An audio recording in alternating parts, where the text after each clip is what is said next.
Hello students, welcome to World Student Scope. I am Shweta, your mathematics educator. So my dear students, हम अपनी earlier class में already chapter 3 pair of linear equations in 2 variable start कर चुके हैं, है ना। तो हमने उसमें सीखा था कि लीनियर इक्वेशंस इन 2 वेरिएबल्स क्या हैं, उनको कैसे हम ग्राफिकली शो कर सकते हैं, एल्जेब्रिकली कैसे लिख सकते हैं और ग्राफ पे हम दोनों इक्वेशंस को कैसे ड्रॉ कर सकते हैं। और वेरी लास्ट क्लास में हमने ये सीखा था, कुछ एग्जांपल्स किए थे कि सोल्यूशन कैसे फाइंड करते हैं ग्राफिकली, ग्राफ पे हम उनका सोल्यूशन कैसे फाइंड करते हैं, है ना, ये भी सीखा था। साथ साथ हमने ये भी सीखा था कि क्या सिर्फ ग्राफ से ही सोल्यूशन क्या पता चल सकता है कि यूनिक सोल्यूशन होगा कि कंसिस्टेंट होंगे, मैनी सोल्यूशंस होंगे या फिर कोई सोल्यूशन नहीं होगा। हमने कहा था रेशो से भी चेक कर सकते हैं। तो इस टाइप से कुछ एक चीज़ें जो हैं हमने सीखी थी लास्ट क्लास में। आज हम उसकी एक्सरसाइज करके देखते हैं कि जिससे हमें ये पता चले कि कैसे आप सोल्यूशन फाइंड कर सकते हो, आपको और इसकी हेल्प हो जाएगी सोल्यूशन फाइंड करने में। तो एक्सरसाइज स्टार्ट करते हैं। Let's see exercise 3.2। Let's see question number 1।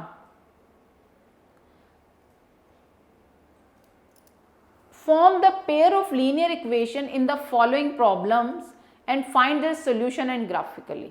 क्या कह रहा है, स्टेटमेंट क्वेश्चंस हैं, उसको वही पहले एल्जेब्रिकली लिखना है। जब से हमने ये चैप्टर स्टार्ट किया तब से हम यही कर रहे हैं, है ना, कि अगर कोई स्टेटमेंट है उसको पहले तो हमें एक्स वाई की टर्म्स में लिखना है, एल्जेब्रिक फॉर्म में लिखना है। एल्जेब्रिक फॉर्म में लिखने के बाद उसको ग्राफ पे ड्रॉ कर देना है, वो वहाँ से सोल्यूशन फाइंड करना है। अभी तक हम ये सीख चुके हैं, ठीक है। तो ये हम ट्राई करते हैं। लेट्स सी पहला पार्ट क्या है, 10 students of class 10 took part in a mathematics quiz. Suppose करो आपकी क्लास 10th में 10 स्टूडेंट्स ने एक मैथमेटिक्स क्विज में पार्ट लिया। If the number of girls is 4 more than number of boys, find the number of boys and girls who took part in the quiz. अब यहाँ तो स्टेटमेंट सारे लिखिए, आप कहोगे सब मैथ्स है, कुछ नहीं है। अभी तक हम एग्जाम्पल्स भी बहुत कर चुके हैं।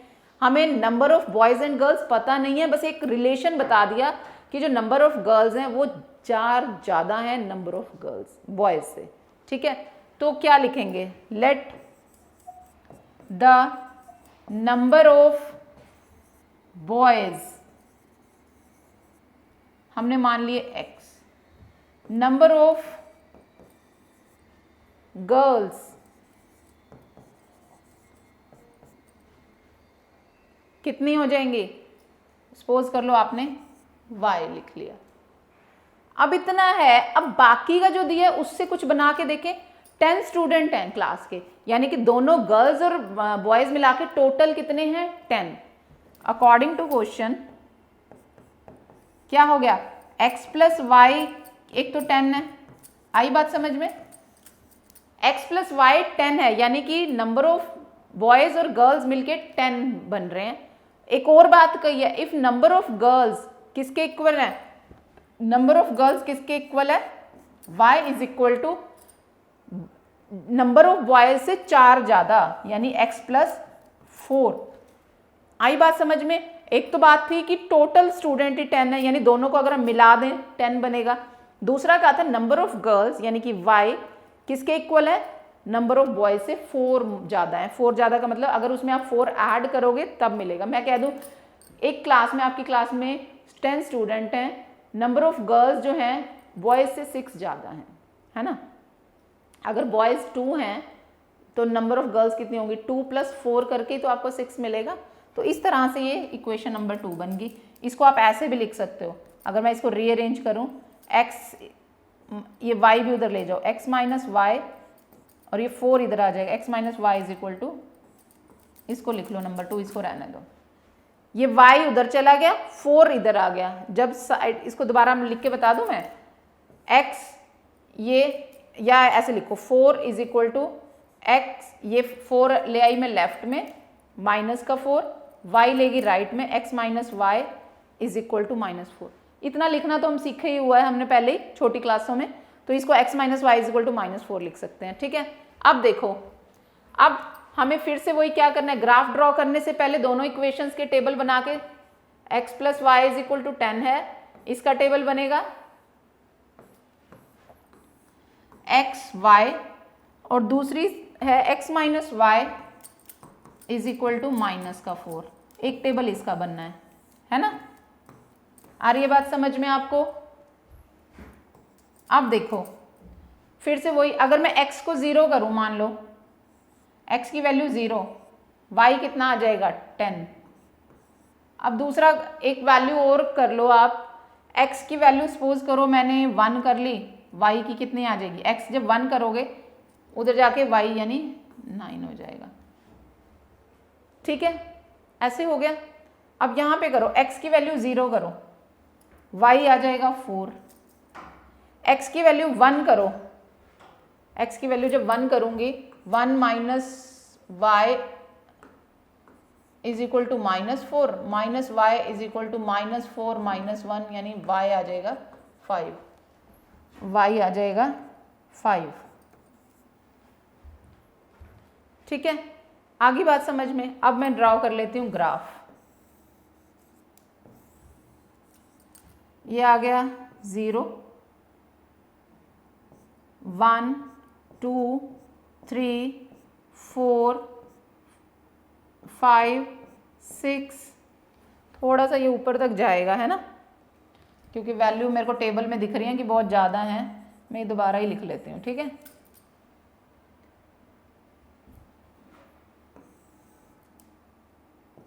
वन 2 3 4 5 6 7 8, यहाँ 9, कुछ 9 तक ही जा रही हैं जहाँ तक है, नहीं 10 भी जा रहा है, सपोज करो ये 10 है। ठीक है, यहाँ तक थोड़ा सा स्पेस यहाँ कम हो गया, आप स्केल से करेंगे बहुत करेक्टली करेंगे। ठीक है, यहाँ से 1 2 3 4 5 6 7 8 लाइक दिस, यहाँ -1 -2 -3, स्पेस के अकॉर्डिंगली आपने इसको मैनेज करना है, -1 -2 -3 -4, ये x एक्सिस, ये y एक्सिस। ठीक है, ये y एक्सिस, ये x एक्सिस। अब देखो x की वैल्यू 0, y की वैल्यू 10, यानी कि ये वाला पॉइंट, x की वैल्यू 1, y की वैल्यू 9, यानी कि ये वाली वैल्यू, यानी कि ये दोनों को मिलाएंगे आप। थोड़ा सा जब ये स्केल से मिलाएंगे ना आप, रुको दोबारा मैं इसको थोड़ा सा करती हूँ।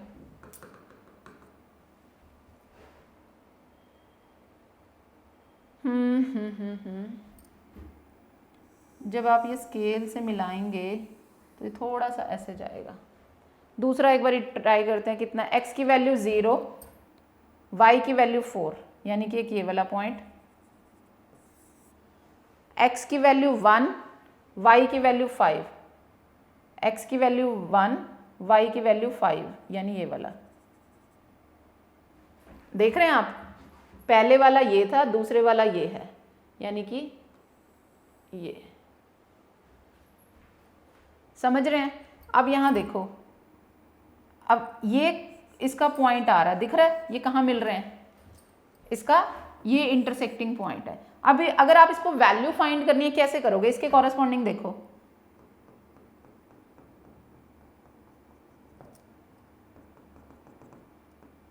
दिख रहा है ये किसके कॉरेस्पॉन्डिंग बन रहा है, यहाँ पे x की वैल्यू है 3, किसके सामने है ये, 3 के सामने, और y क्या है 7। देख पा रहे हैं आप, हमने जब भी कोई ऐसे वैल्यू लिखनी होती है वो x और y होता है सॉल्यूशन, x पहले लिखा जाता है, y बाद में। x किसके सामने है, ये जो पॉइंट जहां मिल रहे हैं 3, y है 7।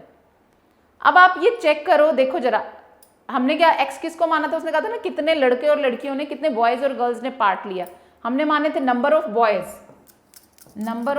बॉयज x थे, यानी x का आंसर कितना आया 3।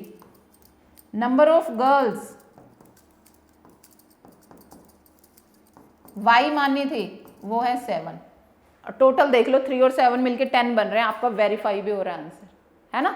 तो यानी इस तरह से आप सॉल्यूशन फाइंड कर सकते हो ग्राफिकली। क्लियर हो गया कैसे फाइंड कर सकते हैं, सबको समझ आ गया। So please note it down, then we move on to the next part. Okay, देखो अब सेकेंड पार्ट में क्या है। 5 pencil and 7 pens together cost ₹50, whereas 7 pencil and 5 pens together cost ₹46. Find the cost of 1 pencil and 1 pen. हमें पता नहीं है, total पता है कि 5 पेंसिल, 5 पेंसिल और 7 पेन खरीदे, टोटल ₹50 लगे।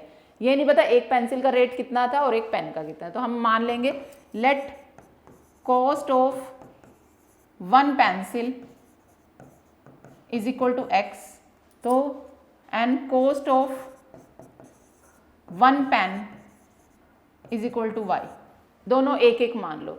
तो 5 पेंसिल की कितनी हो जाएगी, 5 पेंसिल 5x हो जाएगी, प्लस में अकॉर्डिंग टू क्वेश्चन लिख रही हूं मैं, इतना तो बनाना आता है ना हमें। एक पेंसिल x रुपीज की है, ठीक है, तो 5 पेंसिल 5x की हो जाएगी और 7 पेन 7y, टोटल कितने रुपीज लगे हैं, ₹50, है ना। Equation number 1। अब दूसरी इक्वेशन क्या कह रहा है, 7 पेंसिल यानी एक पेंसिल का x रुपीज लगे हैं, तो 7 पेंसिल के 7x लग जाएंगे, प्लस में 5y हो जाएंगे इज इक्वल टू 46। अब दोनों का जरा टेबल बना लें, टेबल बनाएंगे तभी हम ग्राफ बना पाएंगे और वैल्यूज फाइंड कर सकेंगे, कॉस्ट फाइंड कर सकेंगे। x y, ठीक है। अब देखो अगर मैं x को 0 करती हूँ, x को 0 करती हूँ, इस केस में अब मैं इसमें कर सकती हूँ, पॉइंट वाला डेसिमल वाला भी मैं आपको सिखा चुकी हूँ। एक मैं यहाँ पे कुछ और करने लगी हूँ ट्रिक, जिससे मैं आपको ये बता सकूँ कि हम रिजिड नहीं है कि हमने x को ही 0 करना है। अगर आप ये देखो मैं y को 0 करूँ, सपोज करो अगर मैं y को 0 करूँ, y को 0 कर दो सपोज करो। अब ये वाला एग्जाम्पल मैं ऐसे क्यों कर रही हूँ, मैं आपको ये बताना चाह रही हूँ कि ये जरूरी नहीं है कि हमेशा x को ही आपने उसके कॉरेस्पॉन्डिंग y निकालना, y लेके x को निकाल दो, उसमें कोई फर्क नहीं पड़ता। अब यहाँ पे मैं क्यों कर रही हूँ, देखो मुझे क्या फायदा मिल रहा है। y को अगर मैं 0 कर रही हूँ तो ये 7 वाली टर्म खत्म हो जाएगी। देखो जरा मैं यहाँ करके बता रही हूँ, 5x plus 7 into 0 is equal to 50, है ना। ये टर्म 0 होगी, मेरे पास क्या बच गया, 5x इज इक्वल टू 50, यहाँ से x की वैल्यू 50/5 10 आ गई, है ना। आई बात समझ में, मैंने क्या कहा, आ रहा है समझ में। अब देखो यहां से तो ये वैल्यू निकल आई, अब मुझे कोई और वैल्यू भी, अब ऐसे y की कोई और कॉरेस्पॉन्डिंग वैल्यू भी आप डाल सकते हो या x की भी कोई डाल सकते हो, वो तो आनी है डेसिमल में, पर मैंने ये किया था कि जिससे मीन्स कि कोई तो थोड़ा सा हमारा होल नंबर मिले। अब चाहे आप x की कोई भी डाल दो, y की कोई भी डाल दो, अगर x की 1 डालोगे देखो क्या बनेगा, 5 into 1 plus 7y is equal to 50, 5 हो गया ये, 5 plus 7y is equal to 50, 7y is equal to 50 minus 5 हो जाएगा कितना, 45, y इज इक्वल टू 45/7, देखो कितना बन जाएगा। 45 को जब 7 से डिवाइड करोगे, 7 6 जा 42 पॉइंट्स, 7 4 जा 28, 7 2 जा 14, इस तरह से बनेगा, तो 6.42 समथिंग बनेगा, है ना। तो यानी बन जाएगा ये 6.42 समथिंग, राइट। अब देखो अब हमारे पास दूसरी स्टेटमेंट है कि अगर ये हो, अगर मैं यहाँ x को 0 कर दूं क्या बनेगा, देखो 7 into 0 plus 5y is equal to 46, ये 0 यानी कि 5y is equal to 46, y is equal to 46/5। अब ये देखो कितनी वैल्यू बनेगी, अगर मैं 46 को 5 से डिवाइड करती हूँ, 5 9 जा 45, 1 पॉइंट, यहाँ जो पॉइंट लग जाएगा 0, 5 2 जा 9.2। अब दूसरे में अगर मैं y को 0 कर दूं, y को 0 कर दो क्या बनेगा, 7x plus 0 is equal to 46, ठीक है। यानी यहां से x की वैल्यू 46/7, 46 को 7 से कर दो, 7 6 जा 42, है ना। अब देखो 7 5 जा 35, 7 6 जा यानी 6.56 लाइक दिस। तो इस तरह से आप डेसिमल में भी निकाल सकते हैं, एक्स वाई को किसी को भी आप लेके कॉरस्पॉन्डिंग दूसरी वैल्यू निकाल सकते हो। अब मैं इसको इरेज कर रही हूँ जो हमने कैलकुलेशंस किए हैं, सो दैट कि हम इस प्लेस पे अब अपना ग्राफ बना सकें। ठीक है,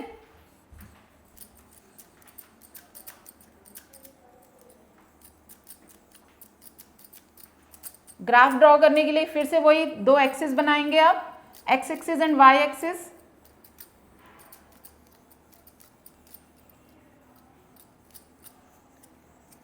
लेट्स सी कैसे बनाना है। हमने अपने इसके बहुत सारे एग्जांपल्स किए हैं, अब तक तो आपको समझ भी आ गया है, पर स्टिल हम इसको भी दोबारा ड्रॉ करते हैं। क्या करना है ये देखो, ओरिजिन पॉइंट 0 1 2 3 4 5 6 7 8 9 लाइक दिस, है ना। 1 2 3 4, थोड़ा सा मैं इसको और ऊपर लेके जाती हूँ,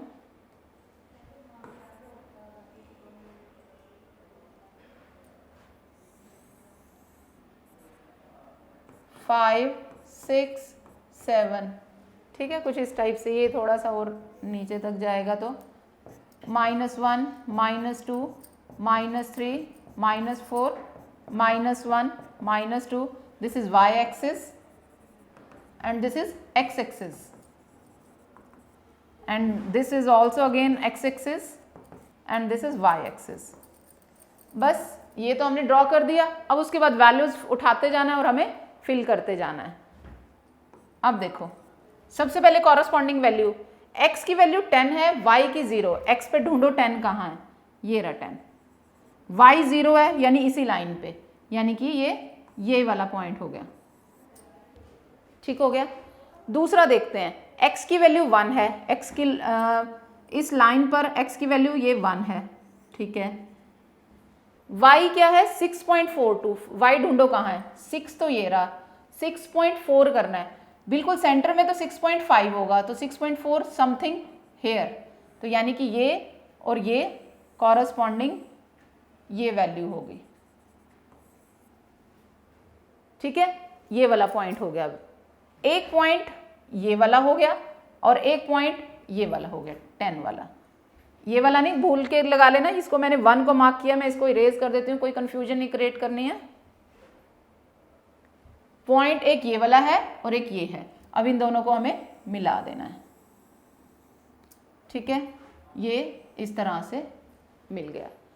सेकंड में देखो, x की वैल्यू है 0, x की वैल्यू है ये 0, y है 9.2, y है 9.2, ये थोड़ा सा यानी ऊपर और जाना था, अभी ये 8, ये 9, 9.2 समथिंग हेयर।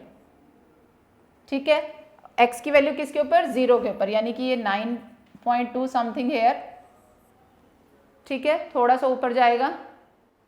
x की वैल्यू 6.56, यानी कि 6.56 यानी कि 6.5 मिडल में कहीं और 0.56 मतलब कुछ यहाँ पे, यानी कि ये पॉइंट बनेगा। अब देखो, ये 8 9 थोड़ा सा वो ऊपर को कुछ आना था, किसके कॉरस्पॉन्डिंग था, 0 के कॉरस्पॉन्डिंग, थोड़ा सा हमारा ये छोटा पड़ गया है ना, आप समझ रहे हैं। ये 7 8 9 थोड़ा सा यहाँ जैसे आना था ये, यानी कि ये पॉइंट, ये अगर मिलना था तो ये इस तरह से, ये समझ लो यहाँ बना हुआ है ये पॉइंट, ये इस तरह से थोड़ा सा हो रहा है। इसको मैं दोबारा करती हूँ, रुको, इस रो को जरा थोड़ा सा मैं इरेज कर रही हूँ। ये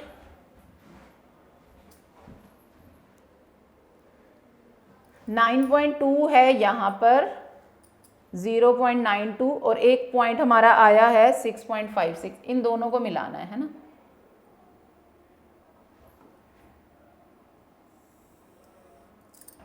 थोड़ा सा लंबा पड़ रहा है ना, इसीलिए।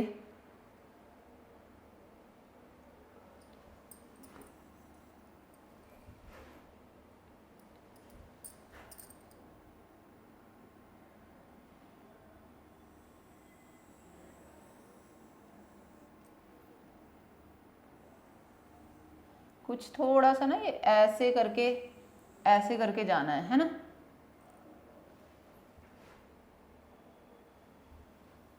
थोड़ा सा ये वाली लाइन है, देख रहे हैं आप कैसे ये जानी है, थोड़े से टेढ़ी जा रही है, आप स्केल से आपको मिलाना होगा इसको, है ना।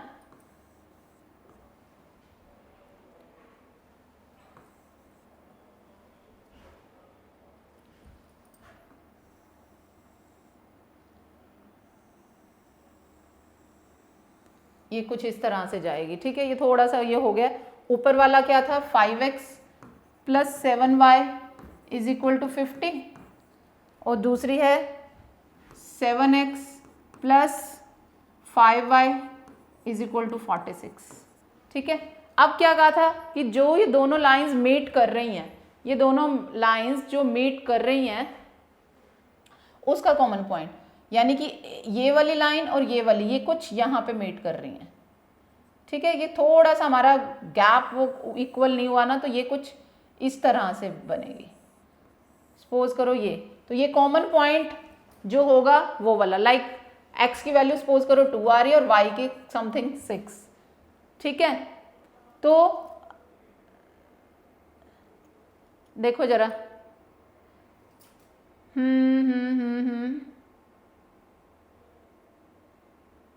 ये कुछ वैल्यू बनेगी, रुको, x की वैल्यू कॉरस्पॉन्डिंग आ गई 10, और ये कुछ ये जो भी कॉमन पॉइंट होगा ये उसकी वैल्यू आएगी। ये आप इसको एक बार आप अच्छे से अपनी कॉपी पेन पे ड्रा करेंगे, तो जैसे अभी पिछला क्वेश्चन किया है ना, जो भी दोनों का कॉमन पॉइंट आएगा मीट करने पे, वो आपकी वो कॉस्ट ऑफ वन पेंसिल और कॉस्ट ऑफ वन पेंसिल और कॉस्ट ऑफ वन पेन निकलेगी। x की कॉरस्पॉन्डिंग x की वैल्यू लिखोगे, y के कॉरस्पॉन्डिंग y के लिखोगे, है ना।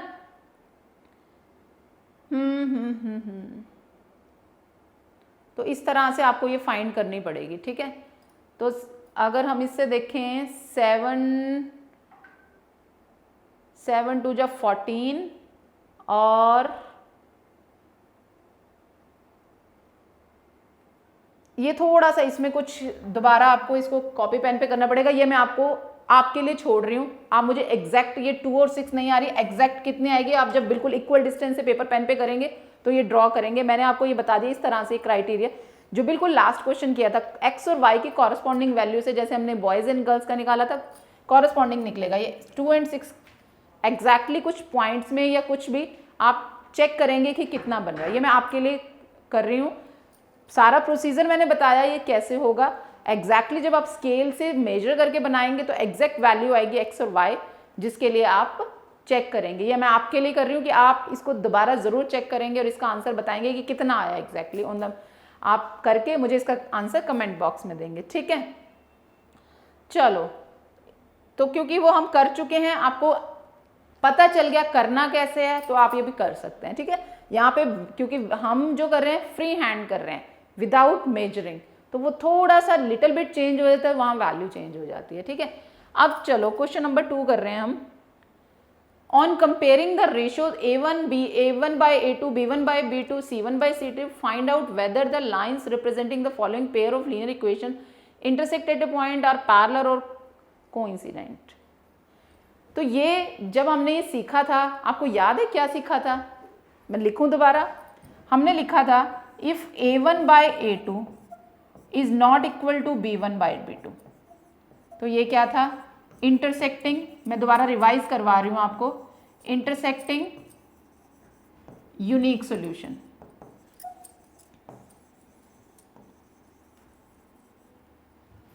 और अगर A1 by A2 equal to B1 by B2 equal to C1 by C2 था, तो क्या था? ये कोइंसिडेंट था, मेनी सॉल्यूशन थे, इनफाइनाइटली मैनी सॉल्यूशंस। और अगर A1 by A2 equal to B1 by B2 था पर not equal to C1 by C2 था, तो ये पैरेलल थे, मतलब उनका कोई भी आपस में सॉल्यूशन नहीं था। याद आया? हमने ये डिस्कस किया था, है ना। तो वो कह रहा है इस बेसिस पे कंपेयरिंग द कोफिशिएंट, जैसे अभी हमने ग्राफिकली चेक किया ग्राफिकली आपको चेक करने की बजाय आप कोफिशिएंट को कंपेयर करके मुझे आंसर बता दो कि क्या इंटरसेक्ट करेंगे, आपस में एक दूसरे को कट करेंगे, पैरेलल जाएंगे या एक दूसरे को ओवरलैप करेंगे। तो क्या करना है इसमें, देखो a1/a2 लिखो, a1 क्या है 5, a2 क्या है 7। इससे देखो b1 क्या है -4, b2 क्या है 6, c1 क्या है 8, c2 क्या है -9। ठीक है, अगर अब हम यहां से निकालेंगे a1/a2, देखो क्या निकलेगा 5/7, b1/b2 निकालोगे -4/6 और c1/c2 निकालोगे तो 8/9 आ रहा है। अब यहां से सबसे पहला देखो a1/a2 इक्वल टू b1/b2 आ रहा है, बिल्कुल भी नहीं आ रहा। तो हम क्या लिख रहे हैं a1/a2 not equal to b1/b2 आ रहा है इस केस में, है ना। तो यानी कि किस टाइप की लाइंस हैं ये, इंटरसेक्टिंग है, इंटरसेक्टिंग है जिसका ओनली वन सोल्यूशन होगा। ठीक हो गया, समझ आ गई है ये बात। इस तरह से इसको बहुत सिंपल था हमें चेक करना। क्लियर है ये, देखें इसका दूसरा पार्ट। सो अब देखते हैं क्वेश्चन नंबर 2 का सेकंड पार्ट क्या है। क्या थी स्टेटमेंट, दोबारा रीड करें।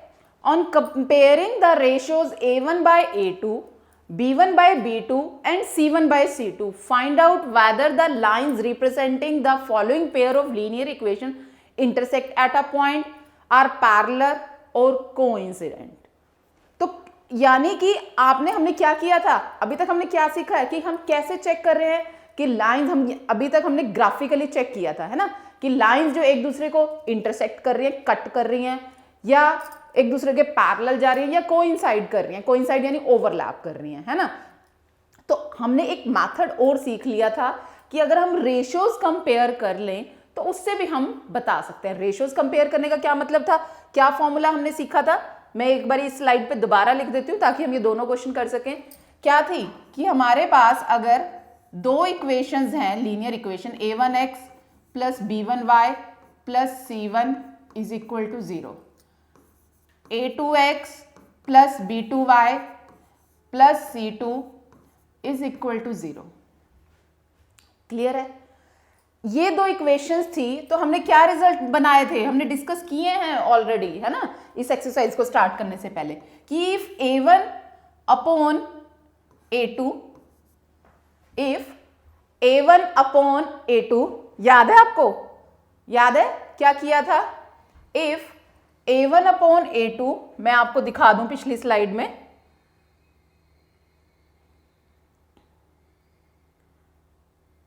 मैंने ये आपको सिखाया था, ये देखो, if a1/a2 is not equal to b1, ये करवाया था मैंने आपको इस स्लाइड में लास्ट लेक्चर में, कि if a1/a2 is not equal to b1/b2, तब क्या होगा, तब वो एग्जैक्टली वन सोल्यूशन देगा, है ना। तो let's see, I am writing it again, a1/a2 is not equal to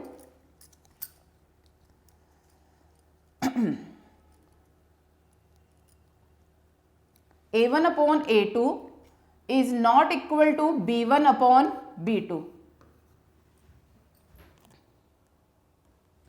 तो क्या था, अगर a1 और a2 की यानी x वालों की रेशो y वाली रेशो के इक्वल नहीं है तो क्या होगा, द लाइंस को क्या होगा, lines will intersect,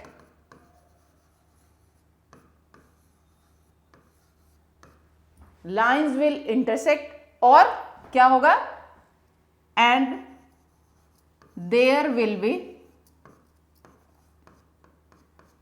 B a unique solution, unique solution. ठीक है, और एक कंडीशन तो ये थी, दूसरी कंडीशन क्या थी, दूसरी कंडीशन क्या थी, if a1/a2 equal to b1/b2 equal to c1/c2, तब क्या था, अगर तीनों रेशियोज यानी x वाली रेशियोज, y वाली रेशियो और कॉन्स्टेंट्स की रेशियो इक्वल आती हैं तो क्या था, lines will coincide and there are infinitely many solutions। यही सीखा था हमने। मैंने अभी आपको रिवाइज भी करवाया, जो लास्ट स्लाइड थी अब हमारी लास्ट क्लास की, infinitely many solutions।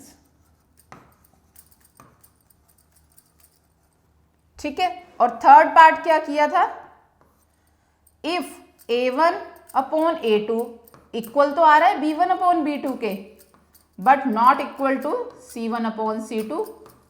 अगर ऐसा आ रहा है तो लाइंस क्या होंगी, लाइंस पैरेलल होंगी, parallel and there will be no solution.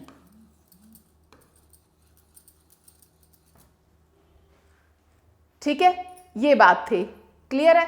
अब इन चीजों से क्वेश्चन यही है ना, ये देखो कि comparing these coefficients, in coefficients को कंपेयर करके हमने बताना है। इन कॉफिशिएंट के बेसिस पे हमने ये सीखा है। ठीक है, कॉफिशिएंट के बेसिस पे सीखा है, तो अब हम इन तरह से सबसे पहले चेक करते हैं। लेट्स सी, यहाँ पे क्या है, फर्स्ट वाली इक्वेशन में ये अगर आप a1x b1y और c1 से, ये है a2x b2y c2, इनको अगर कंपेयर करोगे इस तरह से, यहाँ a1 की वैल्यू है 9 और a2 की है 18, वहां अगर आप लिखो a1 अपॉन a2 क्या है, 9 upon 18, b1 upon b2 3 upon 6, c1 upon c2 12 upon 24, यही है। अब जरा इसको अपनी स्मॉलेस्ट फॉर्म में लिखो, लोएस्ट फॉर्म में,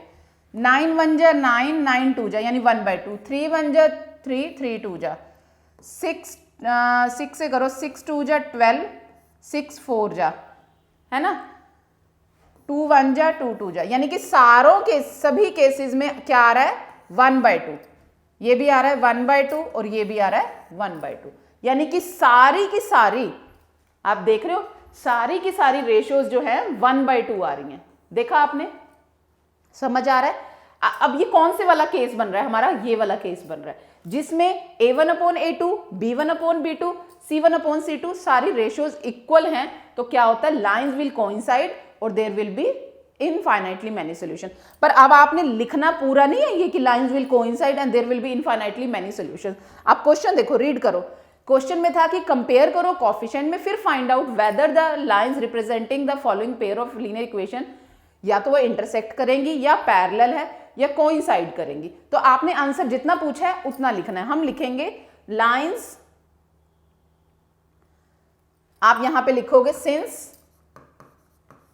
a1 upon a2 equal to b1 upon b2 है, equal to c1 upon c2 है, सारे इक्वल है, मतलब कि सारों की value 1/2। So lines will coincide। ठीक है, बात ठीक है, तो सारी लाइंस कोइंसाइड करेंगे। आ गई ये बात समझ में? तो इस तरह से आप ये सॉल्यूशन निकालोगे। ऐसे ही अब आप दूसरा भी चेक कर लें। यहां पे देखो a1 अपॉन a2 क्या बनेगा, a1 ये है यानी कि 6/2, b1 अपॉन b2 -3/-1 और c1 अपॉन c2 क्या है 10/9। ठीक है, 2 3 जा 6, ये यहां से आ गया वैल्यू 3 a1 अपॉन a2 की, है ना, b1 अपॉन b2 की 3 आ गई और c1 अपॉन c2 की 10/9। अब आप यहां से क्या देख रहे हो, a1 और a2, तो a1 अपॉन a2 और b1 अपॉन b2 उनकी तो वैल्यू सेम आ रही है, पर वो इक्वल c1 अपॉन c2 वाली वैल्यू सेम नहीं आ रही। ठीक है, तो यानी कि कौन सा केस बन रहा है, केस 3, जिसमें a1/a2 b1/b2 इक्वल आ रहा है और वो इक्वल टू c1/c2 नहीं है। तो क्या होगा हमारी इस वाले से, क्या होगा, lines are parallel, lines are parallel. ठीक है, तो इस तरह से ये हो गया। क्लियर है, समझ आ गया कैसे आपने रेशोज को कंपेयर करके चेक करना है। तो चलो अब इसका नेक्स्ट क्वेश्चन भी देख लेते हैं हम। क्वेश्चन नंबर 3 देखो बेटा, on comparing the ratios, again ratio को कंपेयर करना है, a1/a2 b1/b2 and c1/c2, find out whether the following pair of linear equations are consistent, inconsistent. अब देखो करना वही है, रेशोज कंपेयर करनी है ना। वहां पूछा था कि बताओ कि लाइंस इंटरसेक्ट करेंगी, पैरेलल है या कोइंसाइड करेंगी। यहां पे वर्डिंग चेंज कर दी, आपको चेक करना है कंसिस्टेंट और इनकंसिस्टेंट। ठीक है, अगर अब मैं पिछली वाली स्लाइड पे जाऊं, इस वाले में आपको मैंने सिखाया था तब कि कंसिस्टेंट कौन से केस में होता है। ये वाले जो दो केस हैं, फर्स्ट एंड सेकंड, जिसमें यूनिक सॉल्यूशन और इनफाइनाइटली मैनी सॉल्यूशन, यानी कि जहां पे सॉल्यूशंस फाइंड हो सकते हैं, चाहे वो यूनिक है या इनफाइनाइटली मैनी सॉल्यूशंस हैं, वो वाली लाइंस जो हैं कंसिस्टेंट होती हैं, वो कंसिस्टेंट होती हैं। और जहां पे कोई सॉल्यूशन इन या लाइंस पैरेलल है, वो इनकंसिस्टेंट होता है। ठीक है, वो इनकंसिस्टेंट होता है केस, वो पेयर ऑफ लाइंस इनकंसिस्टेंट होते हैं। अब मतलब चेक हमें यही करना है, अगर इन दोनों में से कोई, फर्स्ट और सेकंड केस में से कोई आता है तो आप कहोगे पेयर ऑफ लाइंस कंसिस्टेंट है, अगर थर्ड केस बनता है तो पेयर ऑफ लाइंस इनकंसिस्टेंट है। ठीक है, थोड़ी सी चीज याद रखनी पड़ेगी आपको, ये वाला अगर याद हो गया तो कंपेयरिंग द रेशियो से आप इंटरसेक्टिंग चीज भी बता सकते हो, सोल्यूशन भी बता सकते हो कितने हो सकते हैं, और कंसिस्टेंट और इनकंसिस्टेंसी भी बता सकते हो। 3 चीजें बता सकते हो, याद रह जाएगा कि लाइंस इंटरसेक्ट हैं, पैरेलल हैं या कोइंसाइड कर रही हैं, एक केस। दूसरे में कि यूनिक सॉल्यूशन है, इनफाइनाइटली मैनी सॉल्यूशन है या नो सॉल्यूशन है, दूसरा केस। तीसरा केस कि कंसिस्टेंट है कि इनकंसिस्टेंट। 3 चीजें बता सकते हो अगर आपको रेशियोज कंपेयर करनी पता चल रही हैं। ठीक है, तो इसमें तो हमने ये बता दिया था। जो क्वेश्चन नंबर 3 है हमारा, उसमें भी रेशियोज कंपेयर करके कंसिस्टेंसी और इनकंसिस्टेंसी हम चेक करेंगे। तो इसमें देखो ये a1x b1y और ये c1 है। अच्छा एक बात मुझे अब बताओ, c1 है क्या ये जो हमारी a1x plus b1y plus c1 is equal to 0 होती है ना लाइन, यानी कि इक्वल टू से इस साइड होता है, तो आप इसको ऐसे लिख लो 3x plus 2y minus 5 is equal to 0, और दूसरी line 2x minus 3y minus 7 is equal to 0। ठीक है, अब देखो यहाँ पे ये a1, ये b1, ये c1, ये a2, ये b2, ये c2। ठीक है, अब a1/a2 निकालो जरा, 3/2, b1/b2 2/-3, यहाँ पे लिख लो ये b1/b2, c1/c2 -5/-7। ठीक है, यहां से क्या बना, a1/a2 3/2, b1/b2 क्या बनेगा, माइनस का 2/3, और c1/c2 5/7 बनेगा, है ना। ये वैल्यू आ गई। तो अब ये इनमें से केस कौन सा बन रहा है, कौन सा केस बन रहा है, जब a1/a2, फर्स्ट वाला केस ही है, a1/a2 b1/b2 आपस में इक्वल नहीं है, वो 3/2 है, वो -2/3 है ना, -2/3 है। तो कौन सा है ये, सबसे पहले वाला केस दिखाऊं मैं लास्ट स्लाइड में, सबसे पहले वाला कि जहां ये दोनों इक्वल टू नहीं है, या तो वो लाइन इंटरसेक्ट और यूनिक सॉल्यूशन वाला। पर पूछी कंसिस्टेंसी इनकंसिस्टेंसी, मैंने क्या कहा था कि जहां पे कोई सॉल्यूशन निकलता है तो वो कंसिस्टेंट पेयर ऑफ लाइंस है। तो क्या लिखेंगे हम, सिंस, आप लिखोगे since a1/a2 is not equal to b1/b2, therefore क्या लिखोगे, therefore pair of lines are consistent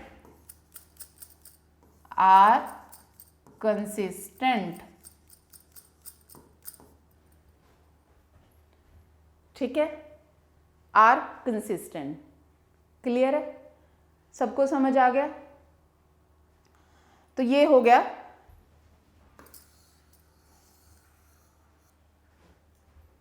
clear, हो गया सबको? अब देखते हैं इसका नेक्स्ट पार्ट बेटा। इनमें भी फिर से वही सब चेक करना है। लेट्स सी, इसको भी फिर से वैसे लिख लो, 2x minus 3y minus 8 is equal to 0। Second line है 4x minus 6y minus 9 is equal to 0। ठीक है, अब कंपेयर करोगे, ये a1x ये b1y plus c1 is equal to 0, a2x plus b2y plus c2 is equal to 0, है ना। अब अगर आप यहां से रेशो निकालोगे, a1 upon a2 2 upon 4, b1 upon b2, b1 की जगह क्या है -3 और c1 b2 की जगह क्या है -6, c1 अपॉन c2 क्या बन रहा है, माइनस का 8 अपॉन में माइनस का 9, यही बन रहा है ना। c1 की जगह माइनस, आपको माइनस साइन साथ लेना, क्योंकि जो हमारी जनरल इक्वेशन है उसमें प्लस प्लस है। एक्चुअली में जब भी आपने ये लेना, बस सिंपल सी बात याद रखनी, विद साइन लेना, प्लस है तो प्लस तो लेना ही लेना, माइनस है तो माइनस साइन के साथ में कंसीडर होगा। क्लियर है? अब यहां से निकालो, 2 1 जा 2, 2 2 जा 4, यानी कि a1 अपॉन a2 की वैल्यू आ गई 1/2, ये 3 1 जा 3 2 जा, यानी कि b1 अपॉन b2 की वैल्यू भी आ गई 1/2, और यहां से c1 अपॉन c2 8/9।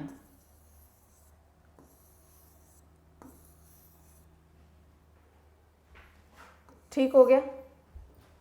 क्लियर है?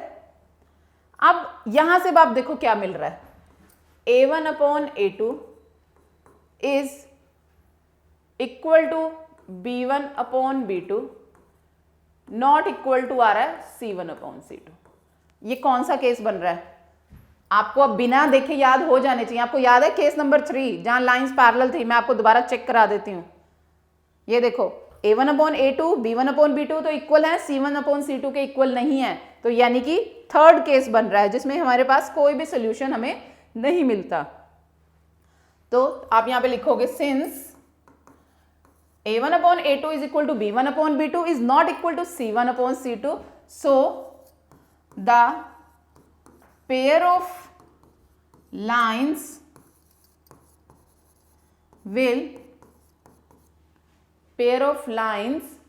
विल क्या हो जाएगा, पेयर ऑफ लाइन्स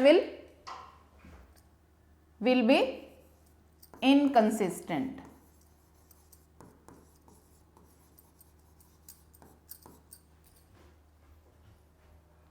ठीक है, ये क्लियर है? अब यहां से देखो, इसको भी लिख लें, 3/2x plus 5/3y minus 7 is equal to 0, 9x minus 10y minus 14 is equal to 0।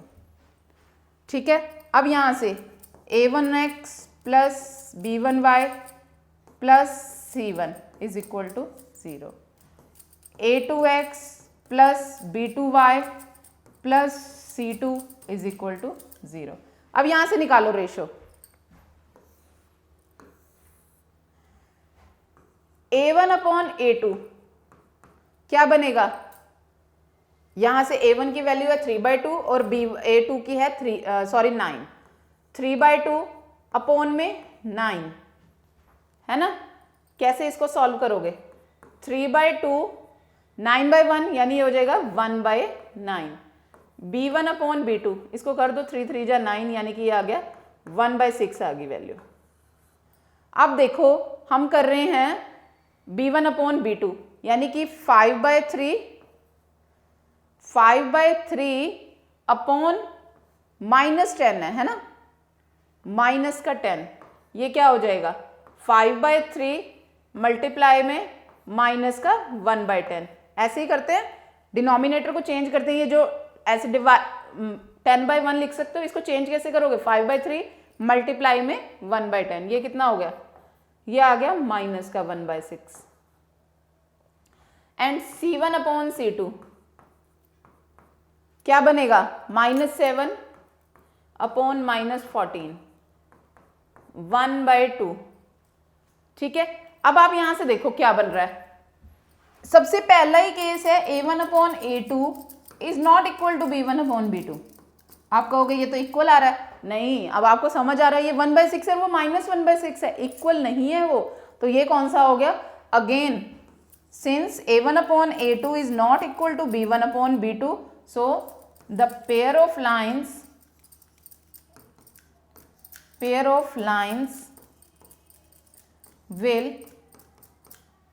will क्या हो जाएगा? Will be consistent.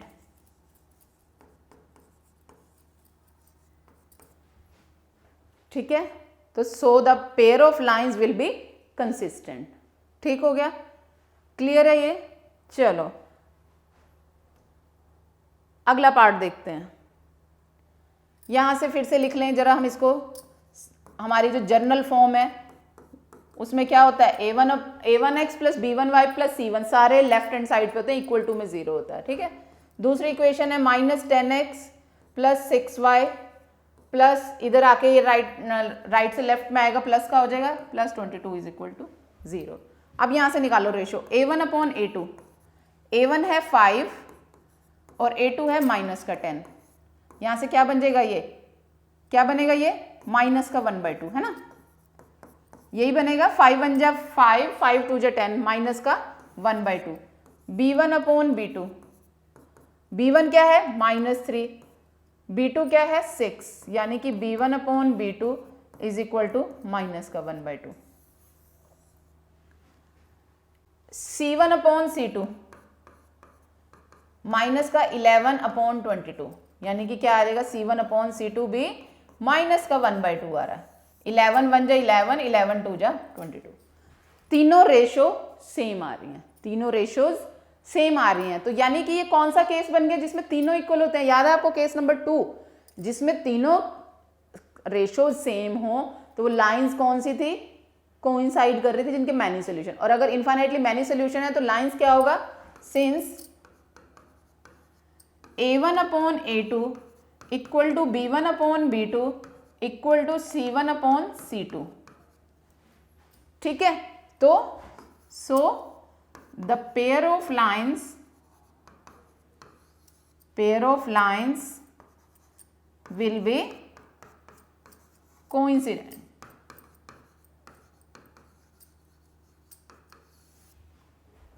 क्लियर है? अब यहां से फिर से इसको कर लो। 4/3x plus 2y minus 8 is equal to 0। 2x plus 3y minus 12 is equal to 0। अब फिर से वही करोगे। A1x प्लस B1y प्लस क्या होता है? C1 is equal to 0। A2x plus B2y plus C2 is equal to 0, है ना। इससे जब आप कंपेयर करोगे, A1 अपॉन A2 करोगे, क्या हो जाएगा? 4/3 अपॉन में 2, क्या हो जाएगा? 4/3, 2/1, 1/2 हो जाएगा, यानी कि क्या बन जाएगा? 2 2 जा 4, 2/3 आ गई वैल्यू। ठीक है, B1 अपॉन B2 क्या बनेगा? B1 अपॉन B2, B2 की वैल्यू है 2, B1 की है 2 और B2 की है 3, यानी कि ये भी 2/3 आ गया। अब C1/C2, C1 की वैल्यू देखो वहां से -8 और C3 की -12, 4 2 जा 4 3 जा, यानी कि ये भी आ गई 2/3। अब ये फिर से तीनों इक्वल आ रही हैं, देख रहे हो आप? A1 upon A2, B1 upon B2, C1 upon C2, फिर से वही केस है ना। तो फिर से आप लिखोगे since A1 upon A2 equal to B1 upon B2 equal to C1 upon C2, सारे इक्वल हैं, है ना। जब ये सारे इक्वल हैं तो कौन सा होगा, लाइंस विल बी कोइंसिडेंट। ठीक है, क्लियर है। ऐसे रेशियोज चेक करके आप देख सकते हो कि लाइंस इंटरसेक्टिंग हैं, पैरेलल हैं या कोइंसाइड कर रही हैं। ठीक है, ये कोइंसाइड, यहाँ पे कंसिस्टेंट वर्ड भी आपको कंसिस्टेंट वर्ड लिखना था, कंसिस्टेंट। ठीक है, यहाँ पे ये वर्ड आप कंसिस्टेंट भी लिखना है, कंसिस्टेंट, क्योंकि यहाँ पे कंसिस्टेंट पूछा हुआ था, है ना।